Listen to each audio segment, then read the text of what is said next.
Soldier denied first-class seat by woman, unaware of who's watching from behind. He had just come home from a long deployment, tired, sore, and carrying the weight of more than just his duffel bag. His name was David, a soldier, a husband, a father, and on this day, just a man looking forward to a quiet flight home. He wasn't expecting much, just a bit of peace before he walked through his front door and hugged his family again. But that peace never came, because the moment he reached his seat in first class, a woman turned, looked him up and down and said, "Are you sure you're supposed to be here?"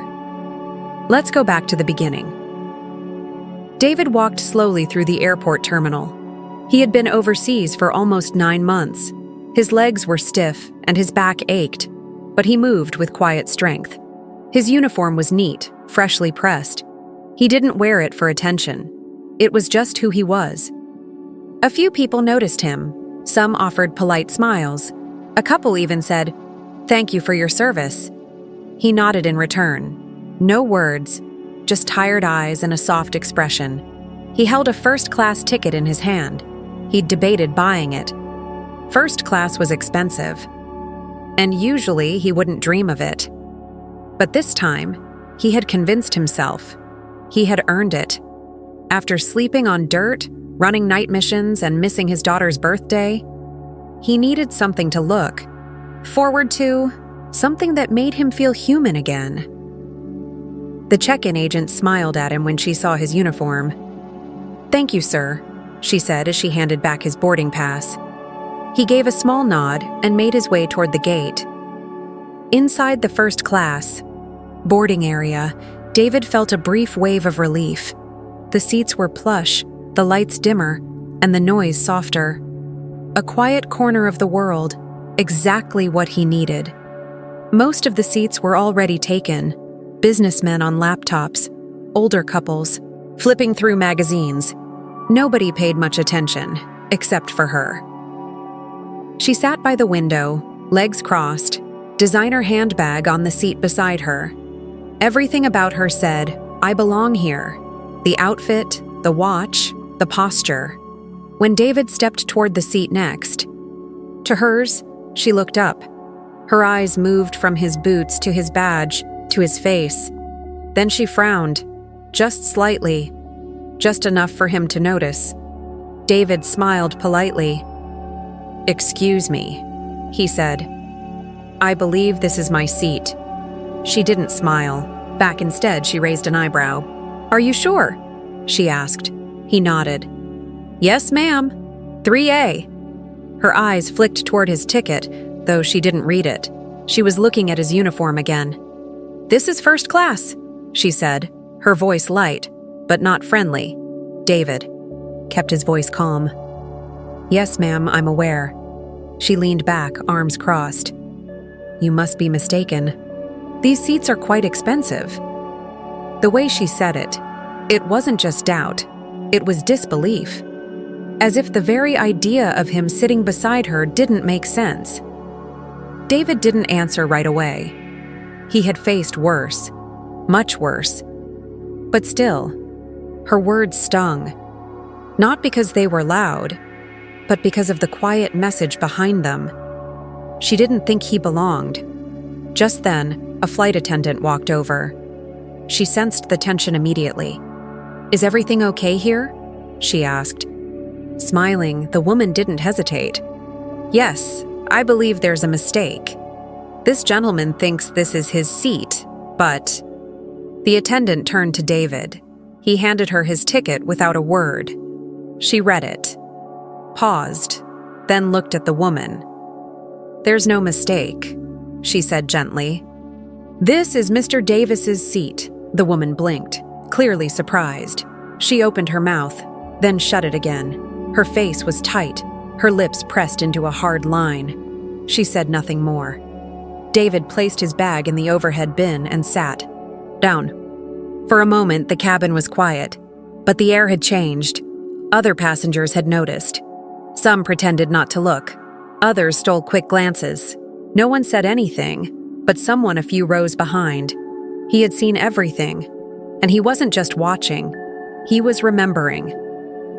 David leaned back into his seat and closed his eyes. He didn't want conflict. He just wanted rest.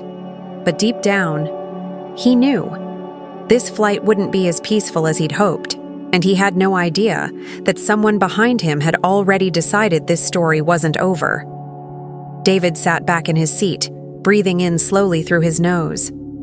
The flight hadn't even left the ground, but the tension was already pressing against his chest like a weight. He didn't look at her. The woman beside him had turned her body slightly toward the window, but he could still feel her presence, tight, irritated, fidgeting. Every few minutes, she'd let out an exaggerated sigh or adjust her handbag with a little too much force. The message was clear. She was still upset, but David wasn't here to argue. He'd made a promise to himself before stepping on the plane. Nothing would ruin the moment of going home. Not this woman. Not her assumptions. Not even the stares from passengers who had watched the scene unfold but said nothing. He closed his eyes. The engines hummed gently beneath the cabin, a steady sound that reminded him of the quiet just before a mission started. That strange kind of silence where your mind tries to find something still, something soft. But instead of peace, his thoughts wandered. He thought about his daughter, barely 8 years old. He hadn't seen her since winter. She always waited for him at the airport with a handmade sign and glitter stickers that said things like, "Welcome home, Daddy," and "Best hero ever." The idea of her running into his arms gave him strength. Her hugs always had a way of stitching together whatever had come undone inside him during deployment. Next to him, the woman shifted again, and this time she muttered something under her breath. It was just loud enough to be heard. "I still don't get how someone like that ends up in first class." David opened his eyes slowly, but still didn't turn to her. He'd heard worse. In boot camp, in towns he passed through wearing the uniform, even from officers who were supposed to have his back. But the pain didn't dull just because it was familiar. It still cut, just in quieter places. From a few rows behind, a man sat upright. He had been still until now. Silent, hands folded on his lap, but his eyes had stayed fixed on the back of David's seat the entire time. He wasn't just watching anymore. He was listening. The woman, apparently unaware or uncaring of who could hear, continued. "I mean, it's not like people like him usually fly like this. It just seems suspicious." That was it. David turned to her. Not fast, not angry, just turned. "I paid for my seat," he said, voice steady. "Same as you, same as anyone else in this cabin. I don't owe you an explanation." Her eyes widened, just slightly. Maybe she wasn't expecting him to respond at all. Or maybe she didn't expect him to speak with such calm. She didn't reply right away. Instead, she looked forward, lips pressed together, jaw tight. David turned back to the window. He had nothing more to say. But it wasn't over yet. A few minutes later, as the flight attendants moved through the aisles checking seatbelts and overhead bins, the woman shot up her hand again. Sharp, urgent. One of the crew approached with a practiced smile. "Yes, ma'am?" "I need you to double-check something. I still believe there's been a mistake. That man's ticket. I don't think he's supposed to be here." The flight attendant blinked, startled. She looked at David, then back at the woman. "Ma'am, we already verified his boarding pass." "I don't care," she said louder this time. "I think you need to check again. Something's not right." Now the nearby passengers weren't just glancing. They were openly watching. One man paused his phone music. Another woman turned in her seat, lips parted. It was no longer just a moment between two people. It had become something public. David, trying to hold in the frustration building in his chest, calmly reached into his jacket and pulled out his ticket again. He handed it to the flight attendant without a word. The attendant looked at it once, more, then nodded firmly. "There's no mistake. "This is Mr. Davis's seat. He's right where he belongs." The woman scoffed under her breath, but this time she didn't push further. "Thank you," David said quietly to the flight attendant, who gave him a quick, sympathetic nod before moving on. Behind them, the man who had been watching, Robert, leaned back in his seat, eyebrows drawn. He had stayed silent for now, letting the moment play out. But inside, something stirred. Not just anger, but purpose. He knew this wasn't just a rude encounter. It was a mirror to something much deeper in the world they all shared. And watching how David had handled it, with patience, control, and dignity, it left an impression. He took out his phone, not to post anything, just to jot a note. Find out who he is. The plane began taxiing toward the runway. The cabin, lights dimmed, and with it, a strange hush filled the space. David sat still. The woman beside him didn't say another word, but the story was only just beginning. The plane had reached cruising altitude, but the cabin hadn't fully settled. David sat in silence, eyes on the clouds, back against the seat, hands folded neatly. On the outside, he looked calm, like a man who had already forgotten what just happened. But inside, his thoughts churned. Every second he sat next to that woman, her silence now heavy with judgment, felt like sitting beside a storm that hadn't quite passed. She hadn't apologized, hadn't looked his way since the last flight attendant interaction, but her body language still spoke loud and clear. Stiff shoulders, arms crossed tightly, occasional sighs through her nose. A quiet protest. A message. She still didn't believe he belonged. David wasn't surprised. Disappointed, sure. But surprised? No. This wasn't the first time someone had looked at him and made a decision about who he was without ever asking his name. He had lost count of the number of rooms. He had walked into where he had to prove, first and foremost, that he deserved to be there. Not because he lacked the skill, or the resume, or the reason, but because someone had already decided otherwise by just looking at him. Still, this moment stung a little deeper than most.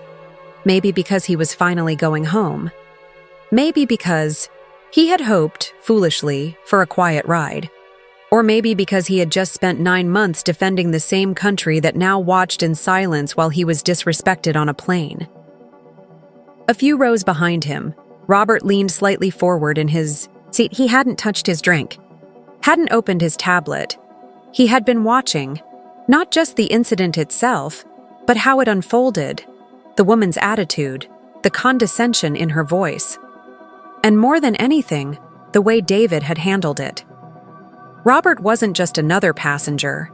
He was a man who'd seen the world from many angles.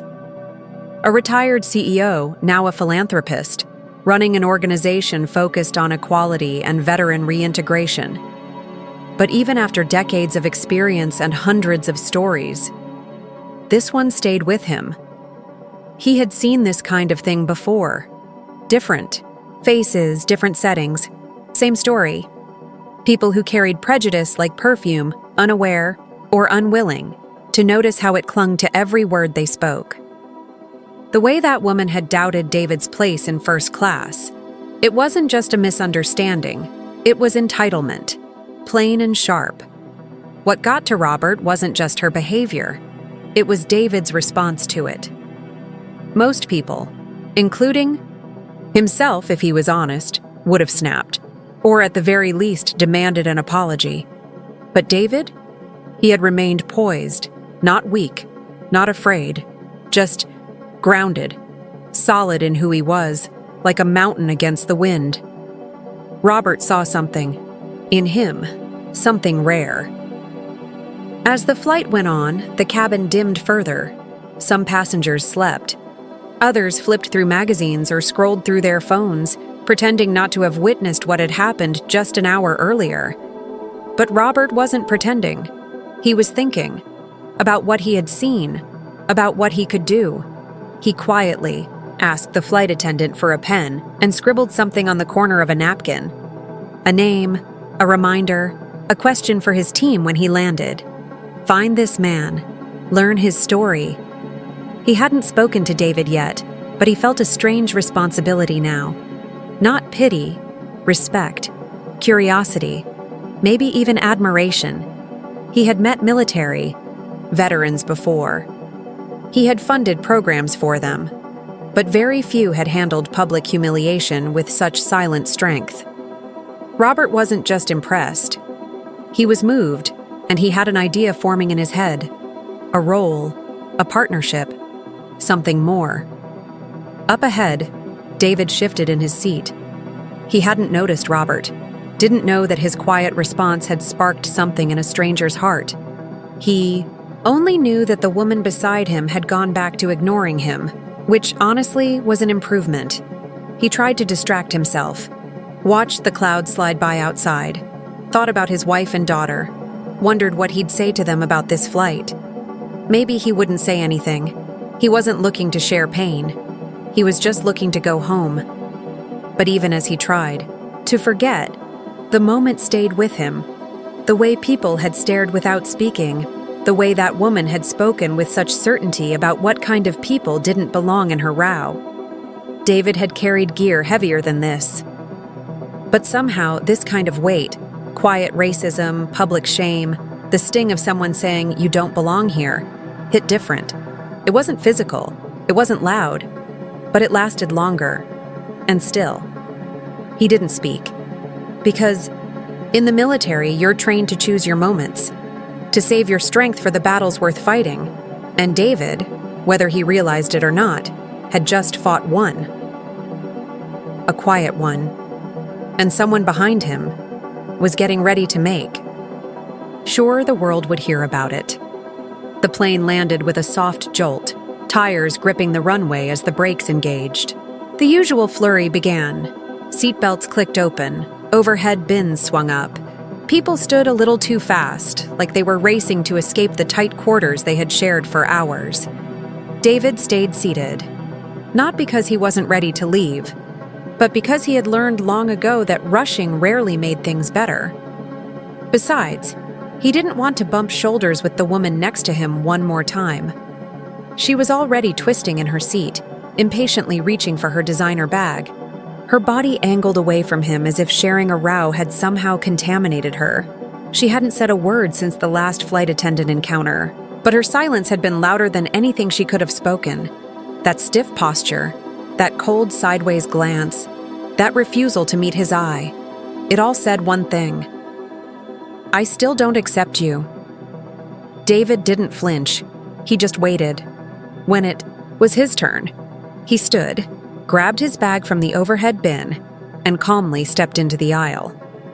A few passengers gave him a look. Not unkind, just awkward, like they had seen too much, and didn't know how to say they were sorry without using words. Most avoided eye contact altogether. He didn't blame them. People often looked away when truth was uncomfortable. He stepped off the plane and into the terminal, the bright airport lights washing over him like a cold rinse. For the first time in hours, he breathed a little easier. No more tight cabin. No more cold looks. Just one more connecting flight and he'd be home, with the two people who saw him for everything he was. He had only made it a few steps toward the next gate when a voice called out behind him. "Excuse me, sir." David, right? He turned. A tall man approached, dressed in simple clothes but carrying himself with quiet confidence. The kind that didn't need to announce itself. David recognized him vaguely. A face from the flight, a few rows back. He had noticed him once or twice, but they hadn't spoken. "I hope this isn't weird," the man said, offering his hand. "My name's Robert. I was sitting just behind you on the flight. I saw what happened. Back there." David hesitated, then took the hand. "Right. Yeah, I remember you." Robert's grip was firm, respectful. Not overly friendly, but sincere. "I just wanted to say," Robert continued, "the way you handled yourself, that was something. I've seen a lot of situations like that go very differently. Most people would have lost their temper. But you didn't. You stayed calm. That takes strength." David gave a small shrug. Didn't feel like strength. Just didn't want to give her what she wanted. Robert nodded thoughtfully. Sometimes holding back is the most powerful response. There was a pause. The airport crowd buzzed around them, rolling suitcases, loud intercoms, people shouting to make their connections.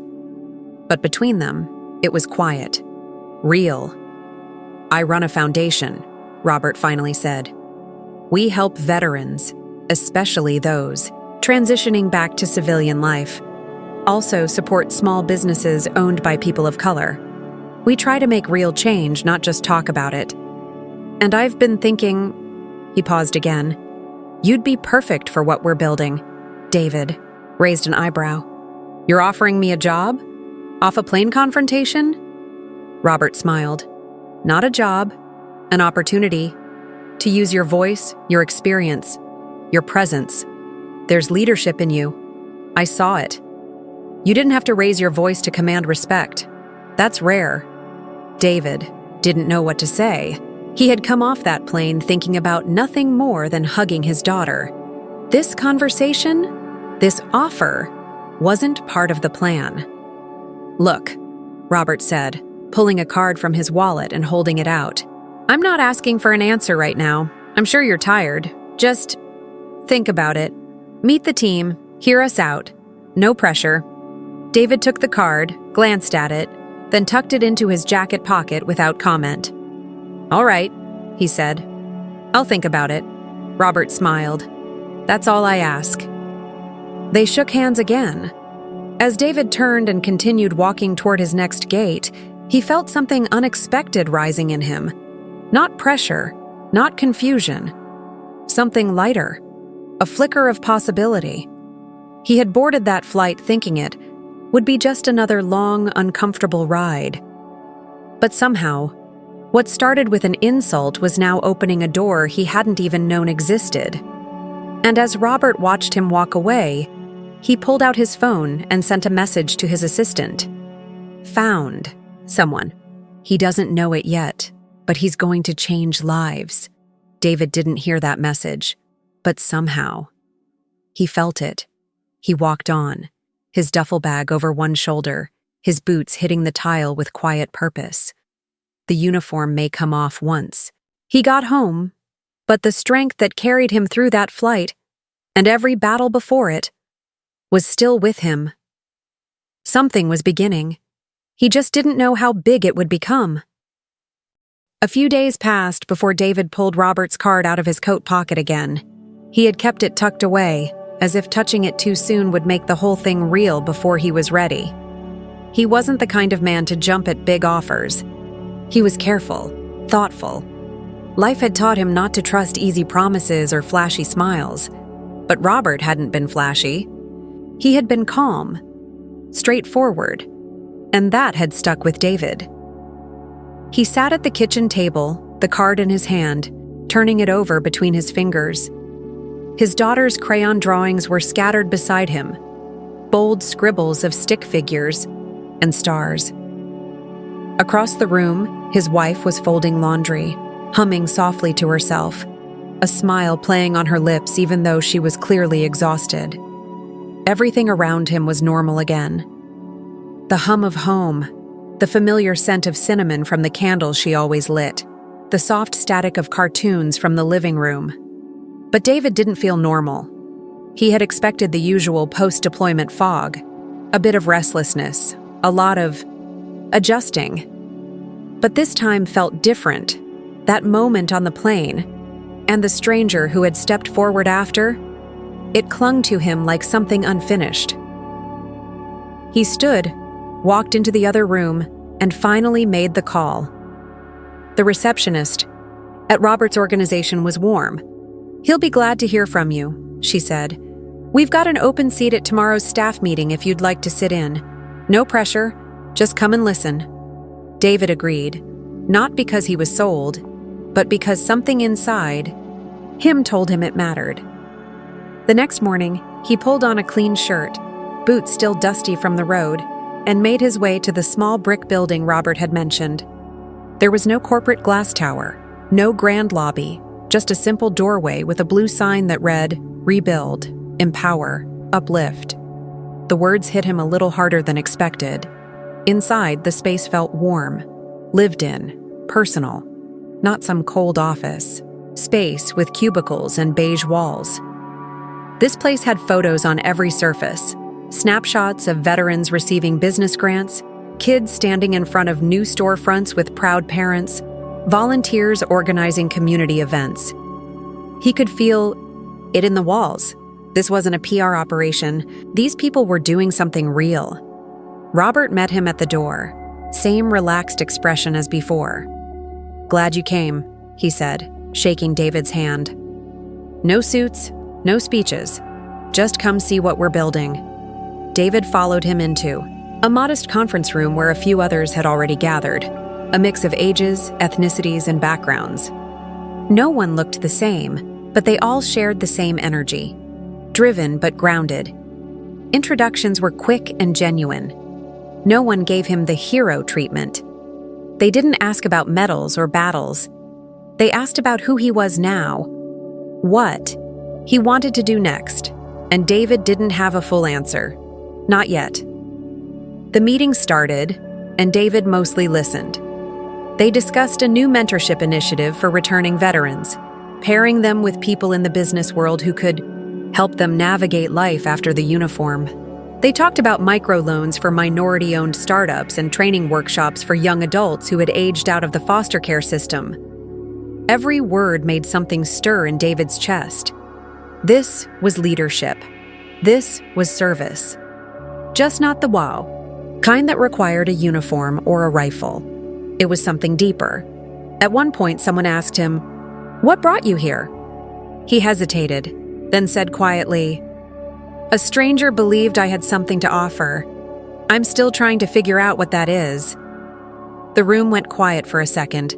Then a woman near the end of the table, a former Marine turned outreach director, smiled and said, "That's more than most people walk in with." After the meeting, Robert took him on a short tour through the rest of the office.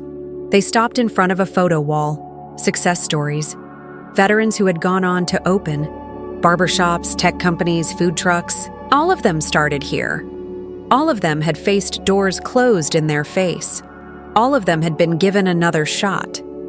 "You see what I mean now?" Robert asked. David nodded slowly. "Yeah, I do." They sat for coffee in the staff lounge. Nothing fancy, just 2 mugs, a quiet space, and sunlight spilling through the window. "I'm not saying this is your path forever," Robert said. "But maybe it's your next mission." David looked down into his coffee, the warmth of the steam rising up, mixing with a memory. That moment on the plane when he had stayed silent, held back. He hadn't known it then, but that silence had opened a door. "I think I needed this," David said. Robert didn't reply right away. He didn't need to. He could see it in David's eyes. The shift, the light returning. When David left the office later that afternoon, he didn't have a title or a job description yet, but he had something he hadn't felt in a long time. Purpose. He stepped back into the daylight, card still in his hand. Only now, it wasn't a maybe, it was a beginning. And for the first time in a long time, David walked away from a building not carrying weight, but momentum. David was back at the foundation a week later, helping organize a workshop for transitioning veterans. It wasn't his official job yet. There wasn't even a title for what he was doing. But he kept showing up. Every day felt a little more purposeful. He spent his mornings with returning service members, coaching them through resume writing or listening as they worked through the fog of civilian life. In the afternoons, he shadowed Robert during community meetings and planning sessions. It was new work, unfamiliar, but it gave him something he hadn't felt in years: peace. Then one afternoon, just as he was wrapping up a session, his phone buzzed, first once, then again, then a third time, with the same message from different people. "Is this you?" He didn't understand. Then one of the younger volunteers ran in, holding her phone. "You've gone viral," she said, her eyes wide. David frowned. "Viral for what?" She turned the phone around and hit play, and there it was, the flight. That moment on the plane. Lillian's voice, cutting and cruel, his silence, the tension, the disbelief. The video wasn't shaky cell phone chaos either. It was steady, clear. Someone a few rows behind had captured the whole thing. They hadn't said a word at the time, just watched and recorded. Now it was everywhere. David watched the clip without flinching. He didn't need to hear it to remember what it felt like. He already knew every word, every breath, every sideways glance. What caught him off guard was how different it looked from the outside. The internet had exploded. Comments poured in. His calm is powerful. A real example of grace. "I hope that woman sees this and is embarrassed. Why are we still dealing with this kind of prejudice in 2025? This man didn't say much, but he said everything." By the time evening came, the video had passed 1 million views. By midnight, it had hit 5. His name hadn't even been tagged at first. But then someone recognized the Foundation's logo on his hoodie in a background shot, and suddenly everyone knew who he was. The next morning, David woke up to dozens of messages. News outlets wanted interviews. Podcasts wanted his voice. He'd never seen his name trending before, and part of him wished he never had. Because while the internet praised him, it was tearing Lillian apart. Within hours, people had identified her. Her full name, her job, her employer's social accounts were bombarded. Fire her. This is the kind of person representing your brand? Racism isn't just yelling slurs. This is what it looks like. By noon, the company released a statement. They had terminated her employment, effective immediately. David stared at the screen, unsure how to feel. He hadn't asked for any of this. He hadn't posted the video. He hadn't sought revenge. All he'd wanted was to get home in peace. But now the whole world knew. He sat down with Robert that afternoon. "You okay?" Robert asked gently. "I don't know," David admitted. "I didn't ask for any of this." Robert nodded. "You didn't, but your silence spoke louder than most people ever could. That's why people are responding." David looked at him, his voice low. "She lost everything." "She lost her job," Robert said. "Not her life. There's a difference. And she made choices." Still, David wasn't the kind of man who celebrated someone else's downfall, even someone who disrespected him.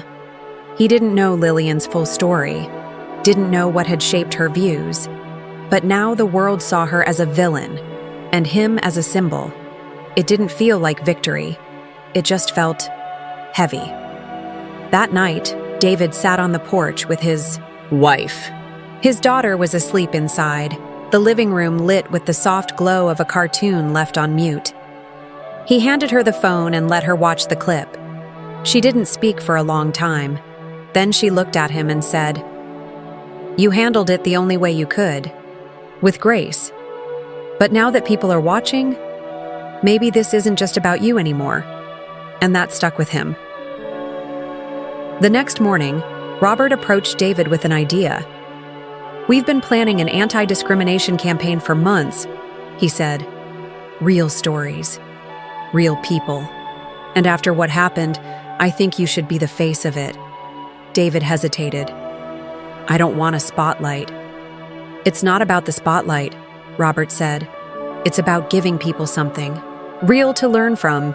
If you tell your story, others might finally understand how these moments, the ones that get dismissed or brushed off, how much they matter." David didn't answer right away. But later that night, he recorded a short video in the Foundation's office. He spoke simply, honestly. He didn't call Lillian out by name. He didn't call anyone out, actually. He just shared how it felt to be questioned, challenged, judged, all before even taking a seat.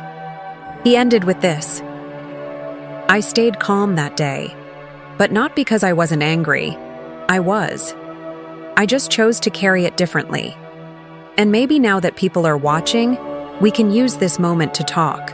Really talk. Because people like me have been carrying these moments for a long time. And it's time we did something with them." The video reached millions within days, not because it was loud, but because it was true. The weeks that followed changed everything. David's story, not the one he told with words, but the one the world saw through his silence, had struck a nerve. Not just in people who had experienced what he had, but in people who never realized how much of it was still happening. How often someone could be judged, dismissed, humiliated, just for existing in the wrong space in someone else's mind. David became more than a trending name. He became a voice, a mirror, a reminder. He never asked for that role. But he didn't run from it either. He started showing up in spaces he'd never expected to enter: corporate boardrooms, university stages, nonprofit roundtables. He wasn't reading from a script. He didn't talk like a speaker. He just talked like a man who had lived through something and didn't want others to keep living it in silence. At the foundation, Robert watched it all unfold with quiet pride. "This was always in you," he told David one day. "That plane ride just made the rest of the world catch up?" David smiled faintly. "It still feels strange. Being seen for a moment I didn't want to be in." "That's the thing about moments," Robert said. "You don't get to choose which ones define you, but you do get to choose what you do with them afterward." And David was choosing to build. The foundation launched a new campaign. Not just a seat, inspired by the flight. It focused on equity in all spaces: schools, offices, public services. Because the first-class cabin? That was just a symbol. The real issue was much deeper and far more common. But while David's world expanded, Lillian's had shrunk. After the video went viral and her name was revealed, everything changed. Her job let her go. Friends distanced themselves. Strangers confronted her in grocery stores. Her social media accounts were filled with messages, some criticizing, some cruel, some threatening. She shut it all down. At first, she was angry, not at herself, but at everyone else. She told herself it was blown out of proportion, that she was the victim now, that people were too sensitive, that no one knew the full story. But as the noise faded and the silence crept in, something began to shift. She started watching the clips of David, not just the flight, but his speeches, his interviews. And for the first time, she actually listened. She heard what he had felt, what so many like him had felt: invisible bias, spoken as if it were casual observation, judgment dressed up as etiquette, disrespect with a polite smile, and it hit her. She hadn't just embarrassed herself on that plane. She had revealed herself. She had said the quiet part out loud, and the world had heard it. That realization cracked something in her. One morning, she wrote a letter, then rewrote it, then rewrote it again. Finally, she reached out to the foundation. David didn't respond at first, not out of anger, but because he needed time to decide what kind of story this would become. Would it just be about injustice and silence? Or could it also be about change? After days of reflection, he agreed to meet her. They chose a quiet conference room at the foundation's office. No cameras, no statements, just a table, 2 chairs, and the weight of everything that had happened. Lillian arrived early. She looked different, not just in appearance, but in energy. Smaller, somehow, more aware. When David walked in, she stood up. "Thank you for agreeing to this," she said softly. He nodded, sat, waited. "I'm not here to fix what I did," she began. because I can't. But I need to tell you. I'm sorry, truly. I see now what I didn't then. The things I said, how I acted, I didn't even realize how deeply rooted it was. I've been unlearning a lot of things lately. David listened. Not nodding, not smiling, just hearing her. She continued, "When I saw myself in that video, I didn't recognize that woman. But I was her, and I know saying sorry doesn't undo it. But I wanted you to know, I've been doing the work. Not because I had to, because I need to be better." David finally spoke. "I appreciate your words, but this isn't about me forgiving you. This is about you deciding what kind of person you want to be now." She nodded, eyes glassy. "I understand." Then David did something she didn't expect. He offered her a choice. The foundation was developing a new branch of their training. Real-life case studies turned into empathy sessions. A space where people who had made mistakes could share what they had learned. If, and only if, they had actually done the work. "I'm not asking you to be a spokesperson," David said. "I'm asking you to be honest. If your story can help someone else avoid repeating it, maybe that's how you move forward." Lillian didn't answer right away, but the tear rolling down her cheek said more than words could. And so, an unlikely chapter began. Months later, they stood side by side at a closed-door corporate training session. Lillian shared her story, raw, unpolished, uncomfortable. David followed, speaking not as her accuser, but as someone who believed change was possible, not guaranteed, but possible. The audience was silent. Then slowly, they clapped, not for the performance, for the courage it took for both of them to show up. Afterward, a young employee approached them. "I used to think I was nothing like her," she said, pointing gently to Lillian.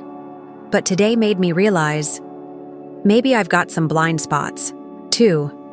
Thank you, both of you." That moment, quiet and small, was everything. Because change doesn't always come from shouting. Sometimes it starts in whispers, in uncomfortable rooms, in people brave enough to sit at the same table again. As David left that building that night, the sky was painted in soft oranges and pinks, the kind of sunset that reminded him of dust-covered bases overseas. But now, it was peace, not battle, that filled his chest. What had started as judgment in row 3A had become something else entirely. A ripple, a door, a mirror, and maybe, just maybe, a beginning for someone else. He didn't wear the uniform anymore, but his mission, it had never been clearer, not to fight, but to lead, not to defend, but to build, and not to silence hate, but to amplify understanding. Because sometimes the seat you fight for isn't just your own. It's the space you hold so others might finally feel seen,